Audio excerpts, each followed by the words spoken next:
Hello everyone. So this is my presentation on innovating housing policy research paper, and the housing issue that I chose is eviction in the era of COVID-19. So eviction as a health crisis, according to Laura Memo and Maria Elena Acosta, research documents that nearly half of all renters spend more than 30% of their income on housing, with 25% paying more than 50% of their income on rent each month. For people living below the poverty line, 1 in 4 residents spend upwards of 70% of their income on housing costs. As a result of families having to spend a large portion of their income on just rent, there isn't enough money to spend on other necessities like food, medical care, and school supplies, or our transportation, which are all aspects that contribute to the quality of life. This is leaving residents both housing insecure and exposed to other health risks. Being evicted has been shown to be a traumatic event, affecting the capacity to care for oneself and one's family, and can lead to unhealthy behaviors unhealthy behaviors that further harm health and well-being. People exposed to threats of eviction report mental health challenges such as depression, anxiety, and distress, as well as physical health impacts such as high blood pressure and increased interpersonal violence. So not only are people having to deal with how eviction impacts one's physical health, but they also have to worry about the other aspects of their life that are also affecting physical health. For example, their employment or access to health care. So it's just adding to the stress and the impact of their health. Eviction in the era of COVID-19, and like other issues, the housing has worsened with the COVID-19 pandemic and economic declines.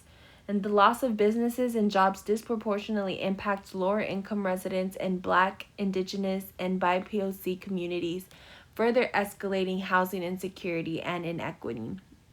The pandemic has caused major economic and housing insecurity. For people who are already experiencing housing insecurity, the pandemic made it that much more stressful. Not only do people have to worry about having enough to make rent, but they also have to worry about having enough to pay for basic living necessities. Again, an eviction diversion program in Orange County, Florida. It's available to county residents if they earn up to 120% of the area median income, which is $68,100 for a family of 4.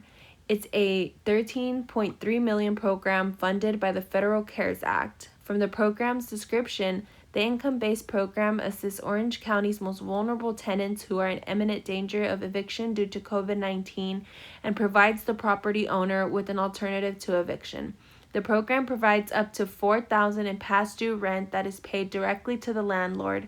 The tenant or landlord can initiate the application process. However, both must agree to participate and meet eligibility requirements. So some of those eligibility requirements for the tenants include: the tenant must be at least 2 behind in rent beginning April 1st, 2020, and have received a written notice from their landlord indicating they will be evicted, or have received an invitation from their landlord to participate in the program or a referral from court. The tenant is a resident of Orange County, Florida, residing in a residential rental property, or the residential rental property in question is the tenant's primary residence. The lease is in the tenant's name, or the tenant is one of the named tenants for the lease, and they are responsible for paying rent pursuant to that lease.